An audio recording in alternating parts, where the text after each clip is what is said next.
Well, hey, Journey, we are so glad that you're joining us this weekend. Aaron, can you guess what today is? I know exactly what today is, Brent. Today is day 67 without sports. 67? It feels like it's 670. I know. Hey, we know your routines are probably off and things feel uncertain these days, but we are so excited to have you with us today. Yeah, and wherever you are, we hope that you find our weekend gatherings encouraging and inspirational. You're also going to have an opportunity to communicate through prayer requests, give, and fill out a digital connect card throughout the gathering today. If you have never been to our church and are tuning in online for the first time, we have a gift for you. Fill out our digital connect card, and we got an Amazon gift card that's going to be sending your way. That is awesome. And even though we're doing church online, we still want to encourage you to connect with one another. Enable or unhide your comment section and feel free to interact throughout the gathering. We also want you to continue connecting beyond our gatherings. So keep leaning into your J groups this week. Check in with your J group leader to see how your group will be meeting virtually this week. And if you're not part of a J group, go online to yourjourney.tv/groups and find what you can be a part of. Even as we practice social distancing, we don't want to make sure that you're not soul distancing. So let's stay connected with each other. The same goes for your kids. Check out journeykids.tv for a special worship experience and message created just for them. Yeah, again, we're so happy that you decided to join us this weekend. Now let's get ready to lean into a powerful worship and life-giving message. Well, hey everybody, thanks for tuning in online. We're gonna go into a time of worship right here. I want to encourage you, put your hands up no matter where you're at. Here we go.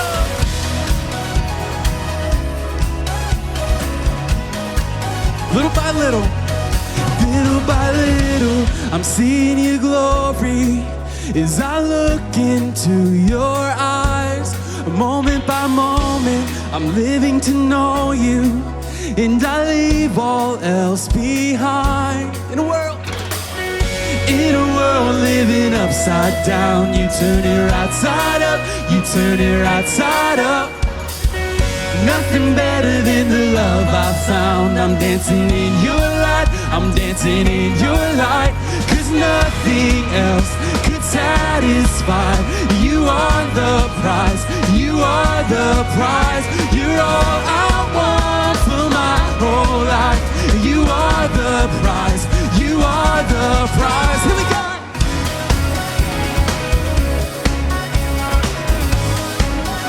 You are the prize. Yeah. Jesus, forever, I want your presence. What compares to who you are? Oh, nothing can stop me. I'm chasing you only. God, I'm clinging to your heart. Yeah. In a world living upside down, you turn it right side up, you turn it right side up. Ain't nothing better than the love I found. I'm dancing in your light, I'm dancing in your light. 'Cause nothing else could satisfy. You are the prize, you are the prize. You're all I want for my whole life. You are the prize, you are the prize. Hey!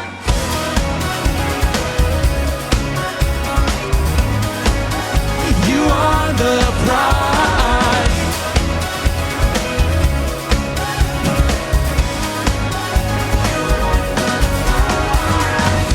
And I follow you anywhere you lead. 'Cause you are the treasure that I seek. Jesus, you're everything I need. Whoa, come on, we believe this together. And I follow you anywhere you lead. 'Cause you are the treasure that I seek. Jesus, you're everything I need. Whoa. Because nothing else could satisfy.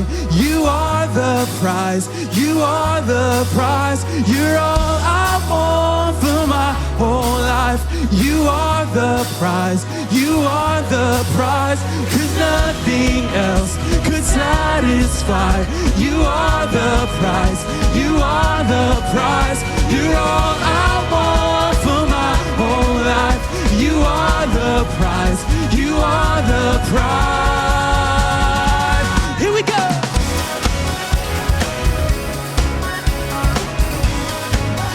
You are the prize. Yes, you are. You are the prize.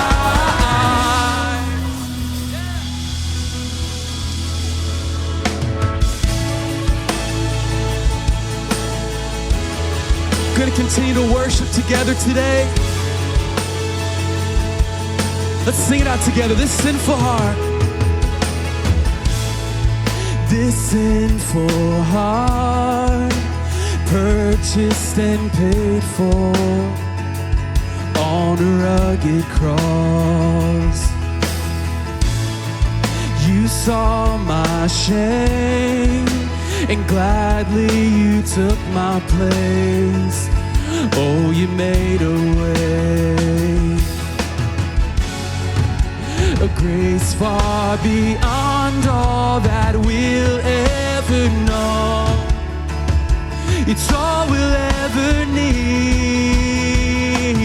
Where you are is where I want to be. All my heart belongs to you. And so I will rest in your faithfulness. All my heart belongs to you. This sinful heart, purchased and paid for on a rugged cross. And you took my shame and gladly you took my place. Oh, you made a way. A grace far beyond all that we'll ever know. All we'll need, it's all we'll ever need. Yeah. Where you are is where I want to be. All my heart belongs to you. And so I will rest in your faithfulness. All my heart belongs to you. Yeah.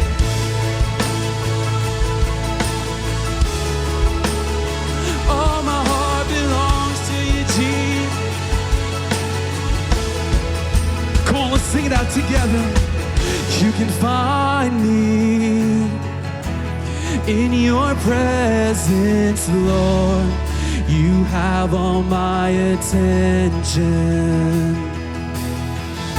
And I'll be your hands and feet. You have all my attention. Come on, this is our prayer. You can find me, oh, in your presence, Lord. You have all my attention. And I'll be, oh, your hands and feet. You have all my attention. Where you are is where I want to be.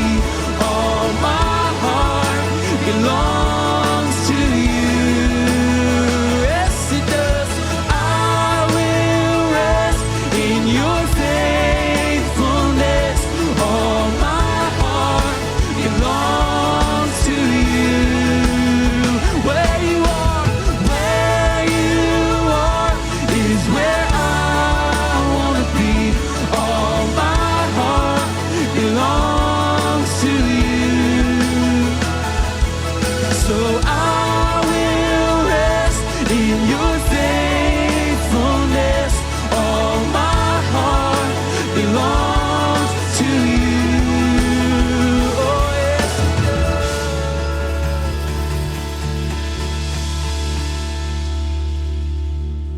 does. You know, we're surrounded by so much chaos and uncertainty in our world right now. And I've got to be honest.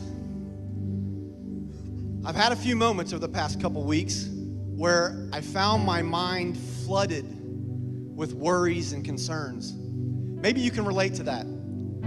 Maybe you've been struggling with or wrestling with some worries and concerns of your own. Maybe you've had concern about your health or the health of someone in your family. Maybe you've been worried about your job or your finances, school, or maybe even your future plans. And I want you to know today that I understand how overwhelming that can be. It can cause us to feel anxious, can cause us to feel alone, and even hopeless. So I wanted to share a verse with you from my slot spot this past week, and it's found in Psalm 94 and verse 19, and it says this: when doubt filled my mind, your comfort gave me renewed hope and cheer. What an amazing thought.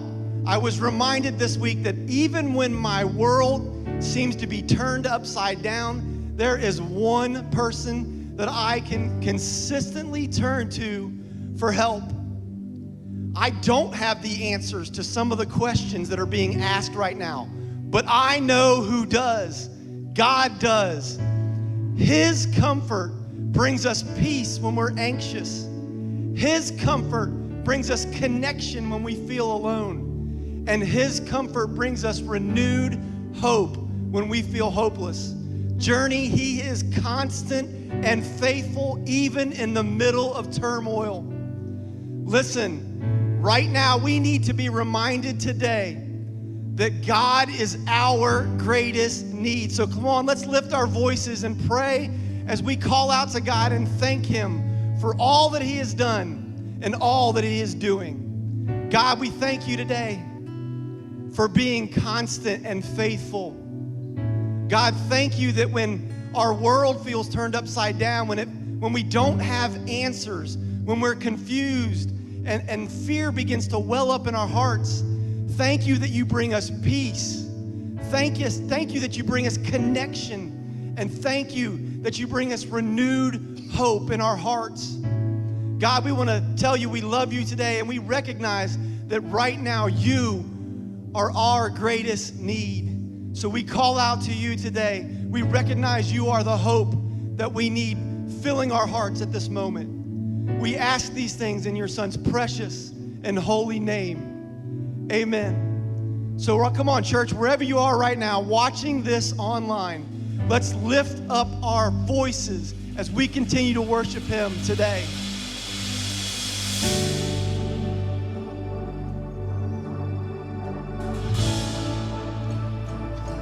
Come on, wherever you are, I want you to know that you can believe these words, that you can sing them out with confidence. This is the truth of who Jesus is.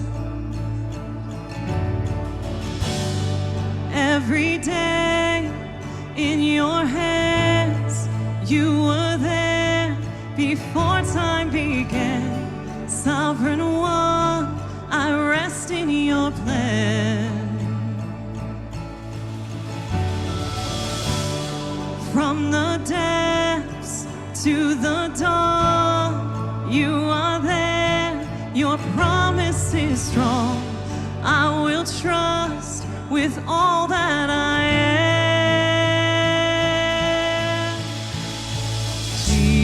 Jesus, Jesus, oh, how I need You. You stay the same. You are good in Your ways. Jesus, Jesus, oh, how I need You. You are enough. All my trust is in You.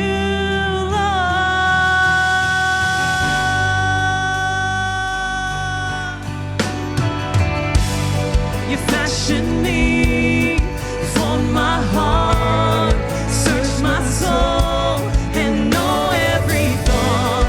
Love so great, but never too far. Oh. Through the storm, You're the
so much for worshiping with us.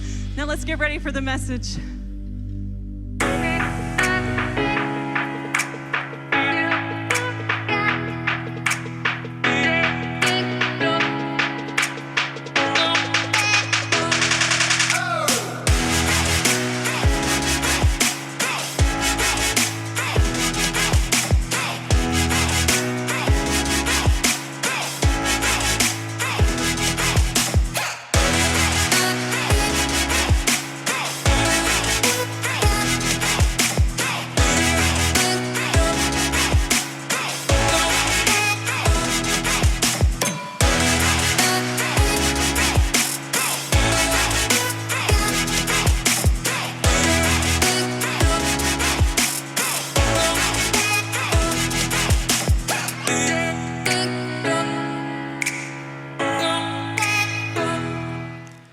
Welcome to church, everybody. We're very, very glad you're here with us this weekend, and especially if you are hanging out with us for the first time, very glad that you found us. Our goal during everything that's going on in our world right now is to be a place of reassurance, empowerment, and hope, and that's not hard for us because that's always our goal. We help people find Jesus and follow him fully. And in the midst of everything that is happening with COVID-19, everything happening in our world, I'm so grateful that we can gather online like this.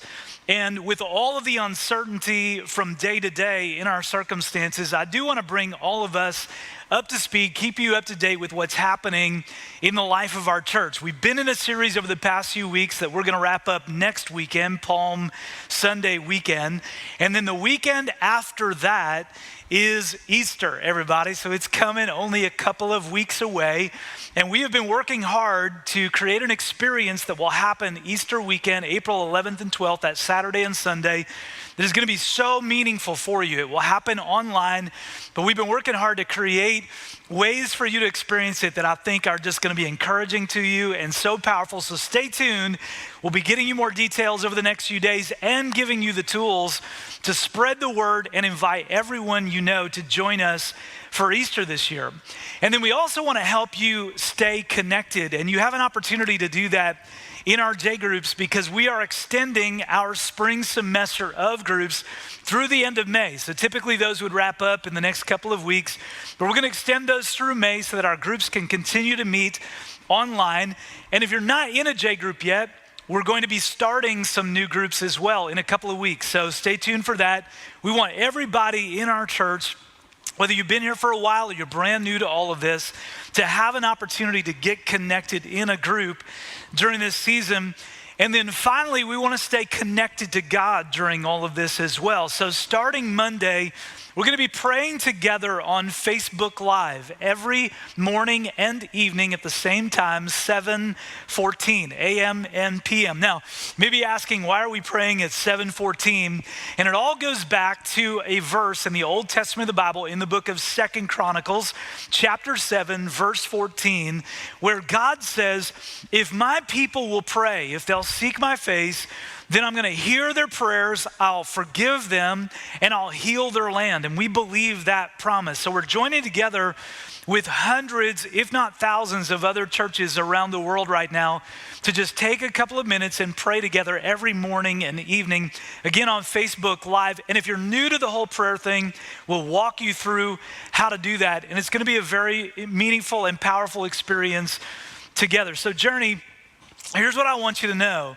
I don't love our circumstances right now, and I'm praying for them to change soon. I'm praying for this to turn around soon and believing that it will, but I want you to know that I love you. And in the midst of all of this, I've never been more grateful for our community of faith, and I've never been more grateful for you, never been more proud of you. I'm praying for you, and I am believing that we are going to get through this together. And I know if you were here with me in the room, you would be celebrating that. You would be responding to that. So wherever you are right now, if it's not weird, give me a little clap or a nod. Just let me know all across the digital universe that we believe we're going to get through this together.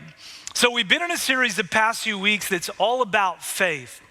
And if you are new to the journey, you might not be aware of this yet, but for all of us who've been around for a while, you know, I've talked about it often, my lack of construction or handyman skills are famous. I am renowned for being bad at building things. I don't fix things, I break things. That's my special skill.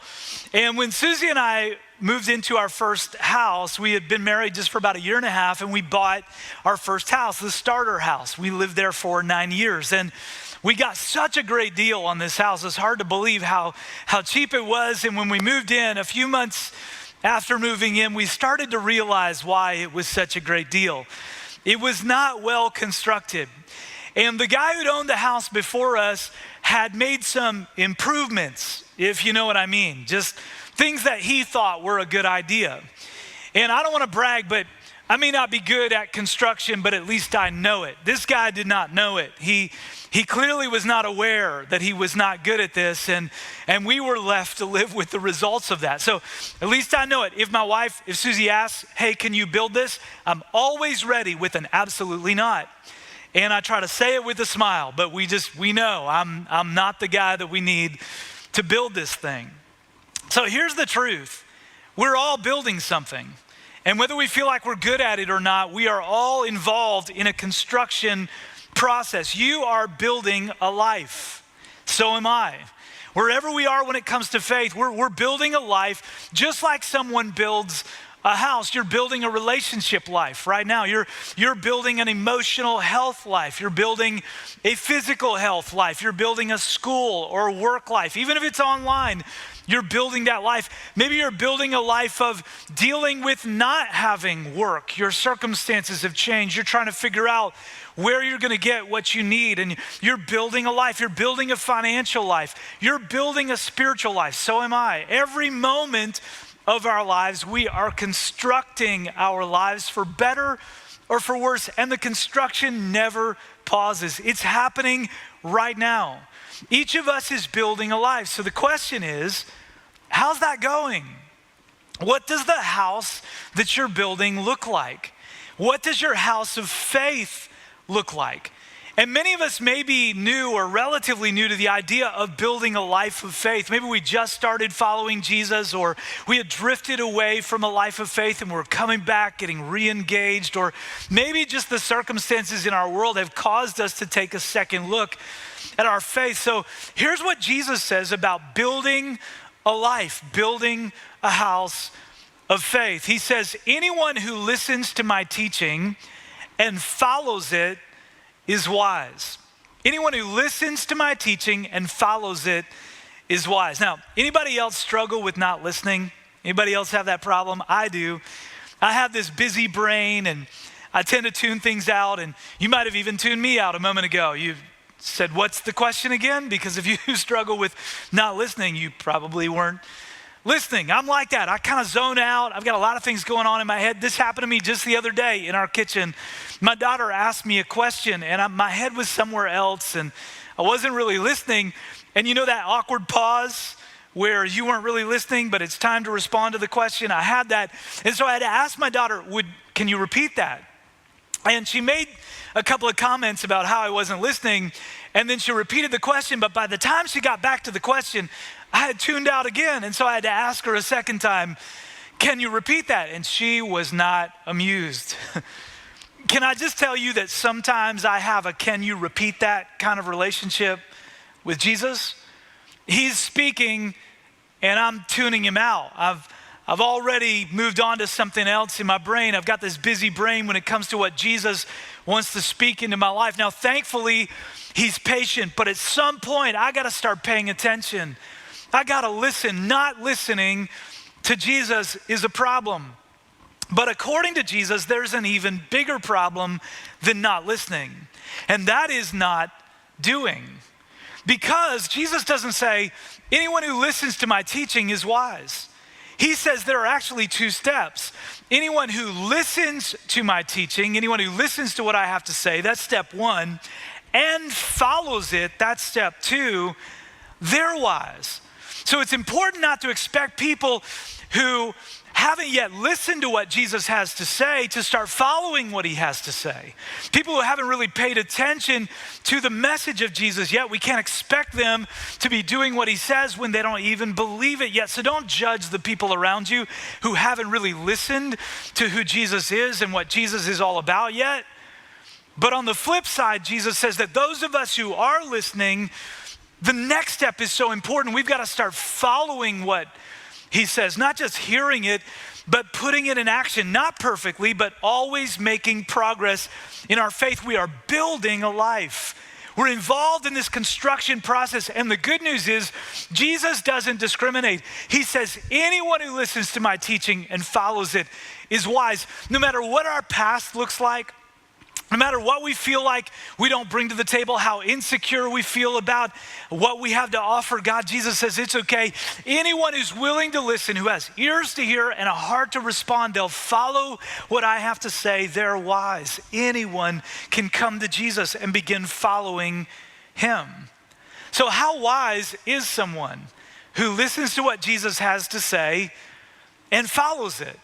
Well, Jesus says that someone like that is as wise as a person who builds a house on solid rock. Though the rain comes in torrents and the flood waters rise and the winds beat against that house, it won't collapse because it is built on bedrock. It's built on a solid foundation. So Jesus makes the case that building our life on his words is like building a house on a solid foundation. In other words, when I recognize that I'm the builder, but I allow Jesus to become the architect, the designer, the one who calls the shots in my life, then I start building on a solid foundation. My life becomes secure. No matter what my circumstances are, no matter what's happening outside of my life becomes secure when I build it on Jesus and his words, and I'm putting those words in action. So the first question today is this: what are you building your life on? I mean, think about that. Who are you becoming? Where is your life headed? And what foundation are you building on? What foundation are you starting with? Now, I want you to notice what happens to this house that is built on listening to Jesus and doing what he says. First, the rain comes. It's a rainy day. You're going to have days like that. You're going to have bad days. Even though your house is built on Jesus, you're going to have bad days. I had one this past week where the rain just kind of settled into my life. We all have days like that. And then he says, next, the flood waters rise. Well, that's a whole lot more than a rainy day. That's more than just a moment of pain. That's an ongoing crisis. That's a pandemic. That's extended unemployment. That's week-to-week uncertainty. We can handle rainy days, but when the flood waters begin to rise, that's what really tests our faith. Floods empty our savings accounts. Floods make us wonder how our needs are going to be met. Floods bring fear and anxiety, and those floods come at times and they rise up on the outside of our lives, on the outside of our house. And then third, Jesus says the winds are going to blow. They're going to beat against the house. Pressures from outside of us are going to try to get on the inside of us. They'll push their way in if they can. The rain is going to fall. The floods are going to rise. The wind is going to blow. And sometimes we think if we listen to Jesus' teaching and we follow it, then we can avoid all of that stuff. But that's not what Jesus promised. He said, yeah, the rain is going to come. The flood waters are going to rise. The wind is going to blow. What he did promise is that a life that is built on listening to him and following what he says won't collapse. That when those pressures come, we will be secure. Why? Because the foundation is right.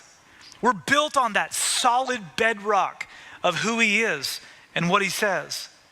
What am I building my life on? That's the question. And a lot of Jesus' words that he asks us to listen to and follow are about our relationships, our connections with each other. He talks about that a lot. Because not only do we need the concrete of Christ poured deep into the foundation of our lives to be secure, but we need the weight-bearing walls of community with each other. We need some support beams in our lives. We can't just have a vertical relationship with God.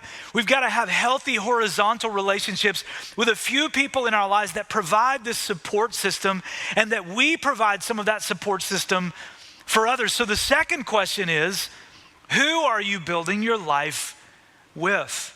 Who are you building your life with? It's been so encouraging to me to see our J groups, small groups of people that do life together here, continuing to meet in the digital space. I know it's not quite the same. There's nothing like being in person. And again, I'm praying and believing the day is going to come very soon when our groups can connect in person again. I can't wait to have chips and salsa and donuts, and if you have a healthy J group, whatever healthy J groups eat, but I can't wait to do that again in person. But in the meantime, continuing to connect is so important. Listen to me, it's so important. That community strengthens our faith. Those are load-bearing walls in the house that we're building. They're supporting beams. We need other people in our lives now more than ever before.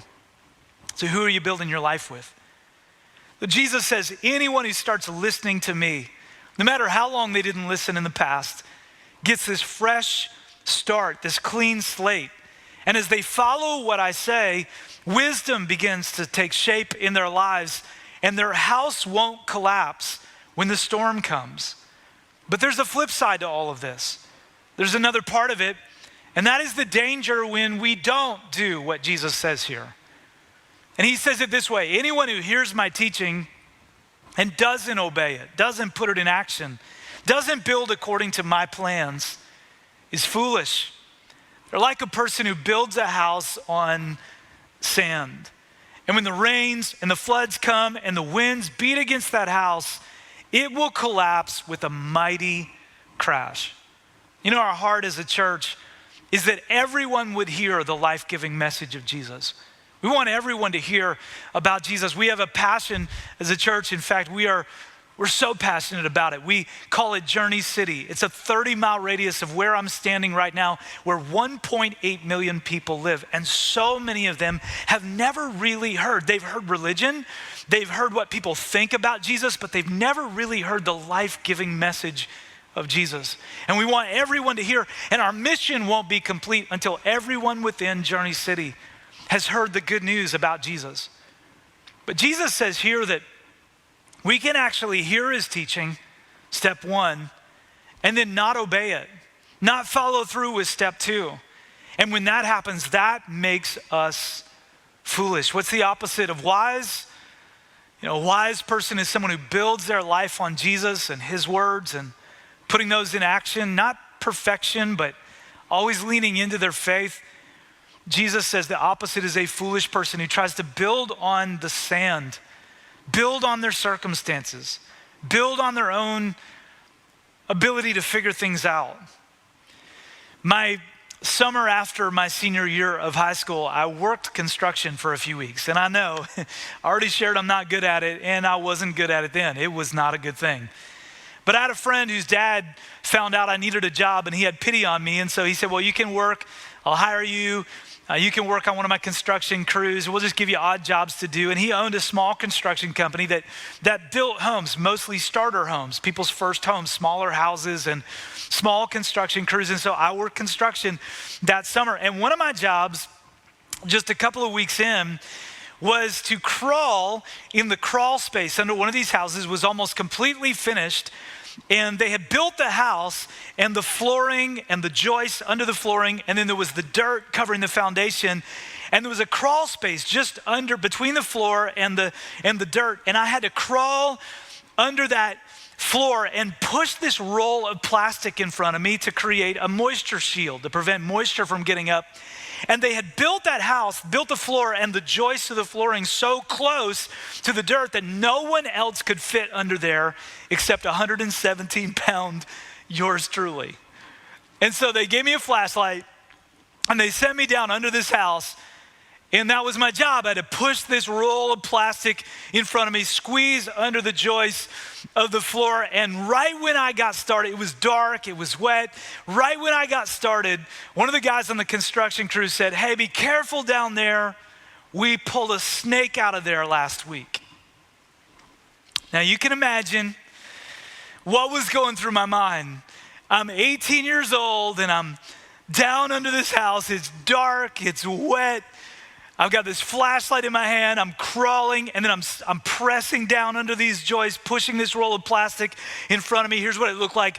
Push, crawl, worry, push, crawl, worry. Dear God, please don't let there be a snake under this house. I will do anything. I prayed some of those powerful prayers. I don't really think they had a lot of faith in them, but they were desperate prayers. God, I will go anywhere in the world. I will do anything. Please don't let there be a snake under this house. Some of us are there spiritually. And here's what I mean. There's a space between how we're living and the decisions we're making and the foundation of Jesus. There's a space there. There's a space between the floor of the house that we're building, the life that we're building, and the foundation of Christ. And that may work for building a physical house, but that does not work for building a life of faith. Nothing good happens in that space. Nothing good lives in that space between us and Jesus. Fear lives in that space. I think there may be snakes in that space. Nothing good lives in that space. And here's how some of us are living during this crisis in our world. And as this virus has us all on edge and the economy is uncertain and the future seems uncertain, some of us are in this space where we're pushing, crawling, worrying. Dear God, just please let me get through this. Pushing, crawling, worrying. And I'm telling you, it doesn't have to be that way. God never intended for us to live that way. We got to close the space. Again, it might work for building a physical house, but there should be no space between us and Christ right now in the house of faith that we're building. We could be enjoying life in our house. You say, that's crazy talk. How can you enjoy life when all around us in the world things are going haywire? Simple. When our life is built on the foundation of Christ, we're not in this space where we're pushing and worrying and crawling. Instead, when we get right up close to Jesus, here's how we live. Trust, rest, believe. Trust, rest, believe, secure, stable, because Jesus is the foundation. We're building our lives not on the circumstances of our world, not on the latest headline, not on the latest crisis. We are building our lives on Christ. So what happens to a house that isn't built on listening to and following what Jesus says? Well, it's the very same things that happen to a house that is built on the right foundation. So the rains come and they're the same rains. And the flood waters rise and they're the same floods. And the winds beat against the walls and they're the same winds. But there's a very different result. This house that isn't built on the right foundation collapses. Jesus says it's a mighty crash. Everything comes tumbling down because it's not constructed on the right foundation. And it's not built with the right people, the right supporting walls, the right weight-bearing community. See, you can't tell the quality of your life when the sun is shining and when the breeze is calm and when everything is fine. You can only tell the quality of your life when the rain comes and the floods rise and the winds begin to howl. And that's when it becomes clear what our life is built on and whom our life is built with. And only lives that are built on Jesus can withstand the storm. You are building a life. You are involved in a construction project. You are building a life. So how do you build well? During a season like the one we're in right now, how do you build a house that won't collapse? Well, the good news is it doesn't require a lot of religion. It really requires just a few key relationships. And it starts with a real relationship with God. If you don't have that yet, that is the foundation to a life well lived. Life is only ultimately secure when it's connected to the only one who is secure. And if you don't yet have a real relationship with God, what it means, how it begins, very simply, it's simple. It's not easy, but it's simple. You let go of the life you are trying to build according to your own plans. You stop trying to be the architect of your own life, and you look to Jesus and you say, Jesus, I'm gonna let you call the shots from this moment on. I'm gonna let you design the house. And then you find the freedom that comes when Jesus is the foundation. And you can have an opportunity to do that today. In just a few minutes, I'll give you the opportunity that if God's drawing you to him, you can begin a real relationship with him. You don't have to jump through a bunch of hoops. You don't have to go through some extended process. You just look to Jesus and you can answer the question, well, what am I building my life on? He becomes the foundation.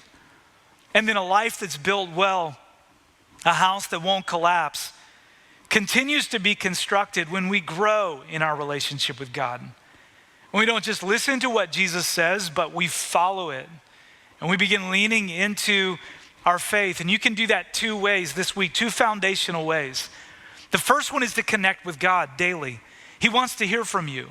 And you don't have to figure out just the right words to say. You can come to God honestly and authentically and just tell him what you need and tell him about what you're feeling and tell him about what you're struggling with and tell him about the gap between where you are and where you want to be. Now I want to encourage you to do that this week, to practice a slot and spot, a time on your calendar and a place that you go to read the Bible, to pray, to listen to worship music, to simply be still and let God reassure your soul. Do that this week. And you may be saying, but my schedule is all upside down and everything has changed. Well, while everything in your schedule has changed, why not change something in your life? Start a new habit. Just because everything is different around you doesn't mean you can't seize this opportunity to do something different in your life. And this is a great place to start. Connect with God.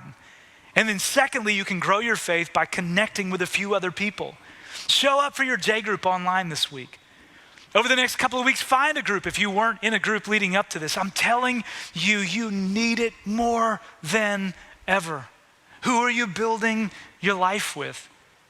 And then finally, building a life that won't collapse, a house that remains secure for the long term, is all about following Jesus into a selfless life. It's all about following his example to serve others, which brings us to the third question. It's so important. When are you building your life for? When are you building your life for? You say, what do you mean by that? Well, let me ask you, are you only building for here and now? If so, you're probably freaking out a little. And I get it, these are troubling times. If you just look at here and now, your heart is probably going to get worried. But in the midst of everything happening around us, I've been challenged recently. I don't want all my thoughts to be caught up only in what's temporary. I don't want to be so consumed with here and now and my own safety and my own security and what matters to me and what I'm worried about that I miss out on what matters to God. I want to be thinking about and praying about and investing in what matters for eternity. Listen, this is not all there is. There is more to this life. You're not just constructing a house, building a life for here and now. There is more to this life. So take care of what's temporary. Wash your hands, social distance, stay home if you're sick. Do all of those things. That's wise. But if we stop there, that's not wise. Because there's more to this life. We are not just building a life for here and now. We are building a life that will last, that will matter for eternity. That's why we serve. That's why we give. That's why we check on a neighbor who's in trouble. That's why we are generous to meet needs. That's why we reach out to someone who's suffering, because someday the coronavirus will just be a distant memory. But everything we did to serve during a season like this, listen, it's going to last for eternity. It's going to matter forever. Everything we do for God to make a difference in the life of someone else is going to show up in heaven. It's going to matter forever. So I'm inviting you today to ask yourself 3 questions. I think they're so important. And the first one is, what am I building my life on? What's the foundation of your life right now? Is there a space between the way you're living and the foundation of Christ? Or are you pressed up close to him? What are you building your life on? And then the second question is, who am I building my life with? Do you have weight-bearing walls of community in your life? Supporting beams? Are you being a supporting beam for someone else? Are you providing strength to somebody else? Who are you building your life with? And then finally, for all of us who are followers of Jesus, we can't skip over this last question. When am I building my life for? Are you just focused on here and now? What's the ultimate goal with the house, the life that you're constructing? Is it just to stay safe and to make sure that all of your own needs are met? And again, I think it's important. You got to put your oxygen mask on first. I get that. But if we stop there, then we're no different from the world around us.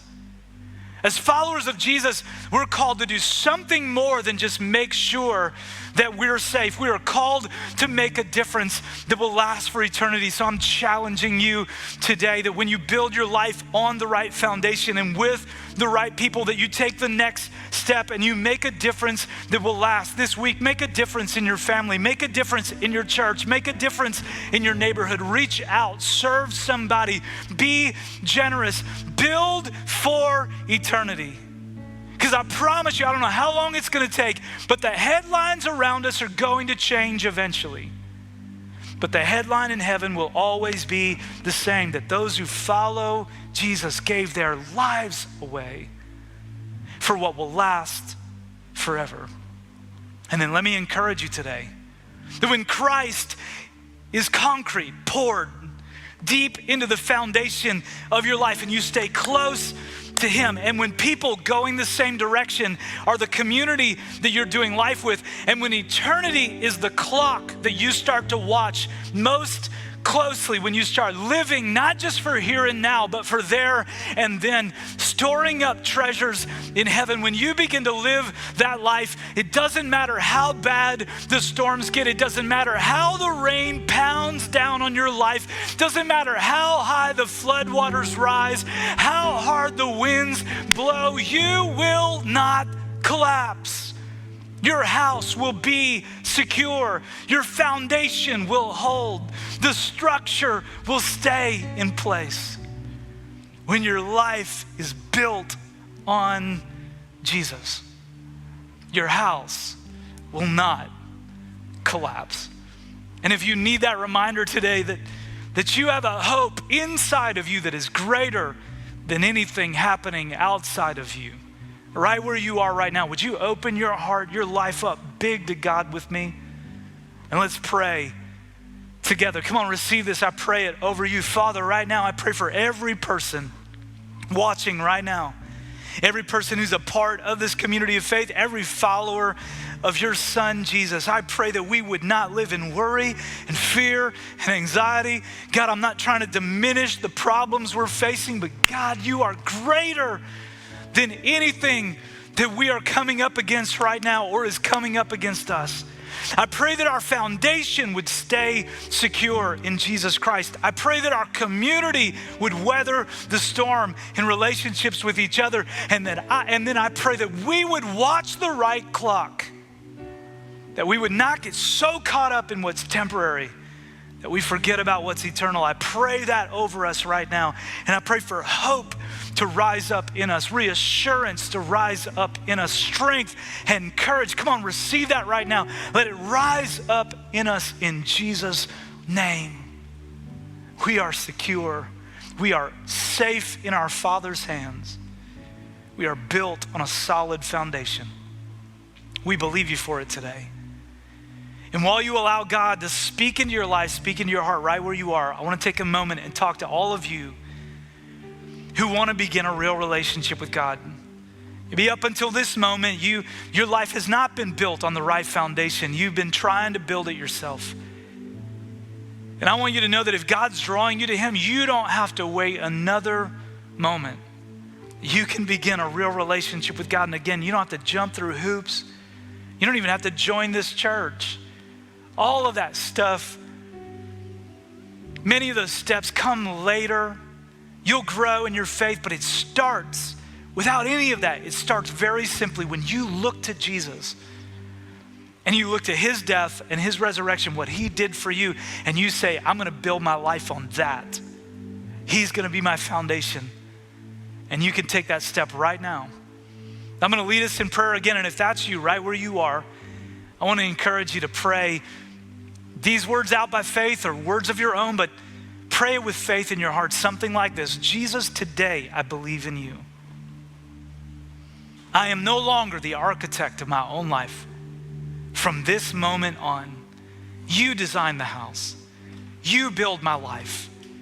You do your work in me. I believe you have forgiven my sins. I believe that in my heart. And I declare with my mouth, you are leader and Lord of my life. And I receive your salvation right now. And if that's you today, I'm celebrating with you, taking that step, putting your faith in Jesus. And I want to encourage you to share it with us. Let us know what God is doing in your life. As we get ready to wrap up this gathering, I want to encourage you as well, all of you, to stay with us for just a few more minutes. Our hosts are coming back and they'll give you some next steps that you can take wherever you are in your spiritual journey this week to continue to grow in your faith. And right before they come back, I want to encourage you, if you haven't yet, to take a moment or two and fill in that digital connect card, whichever platform you're watching us on right now. You'll see it pop up in the chat feed. You can take a moment, fill that in, share your prayer requests. Let us know if you put your faith in Jesus for the first time. We want to celebrate that with you. And just stay connected with us this weekend. And then as you do that, if you'd like to give financially this weekend, you'll see some ways you can do that on the screen. There's no pressure to do that, especially if you're brand new to all of this. This gathering is our gift to you. But for all of us who are followers of Jesus, this is an opportunity to be generous. And as you get that ready, next weekend is going to be our Easter offering. We do this every year here, always goes outside our walls to make a difference. And this year we were planning our Easter offering to go toward launching a third physical location of our church somewhere within our region to make a difference in a city that we haven't been in yet, to spread the message of Jesus. That is still our plan for the future. But in light of everything that's happening in the world around us and the crisis that we're facing, our Easter offering next weekend, we're gonna pivot, we're gonna change, and all of that, every dollar that you give toward that is going to go instead to meet needs in our region that are pressing right now in light of the crisis that we're facing with COVID-19.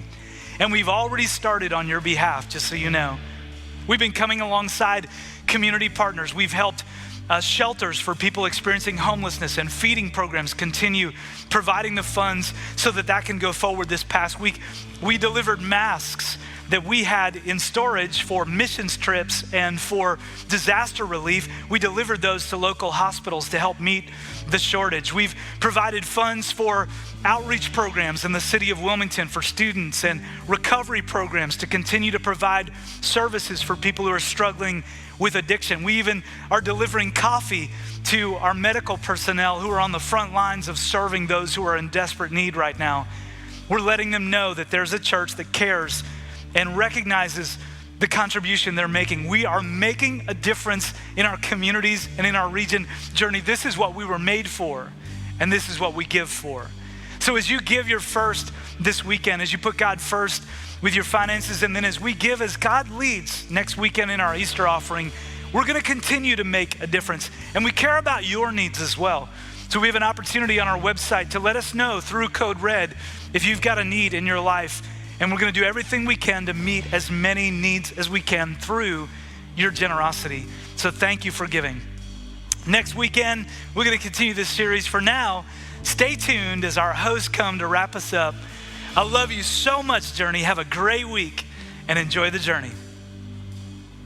Guys, thank you so much for joining us in this week's gathering. We would love to hear about your experience today, so don't forget to fill out your digital connect card with your information and any feedback you might have for us. And if you put your faith in Jesus, that's the place where you can let us know. We would love to come alongside you and give you some next steps that you can take this week to kickstart your faith journey. Also, make sure that you subscribe to our YouTube channel. You can find any video updates from our pastor there, and our messages are available there every Monday morning. And give us a listen on Spotify. We have a playlist for you that has songs for you to worship to. Be sure to follow us on Instagram and Facebook to stay in the know of what's happening here at The Journey. Guys, be sure to share this message with your friends and your family as we all do our best to bring more hope and encouraging messages to our world. See you next week.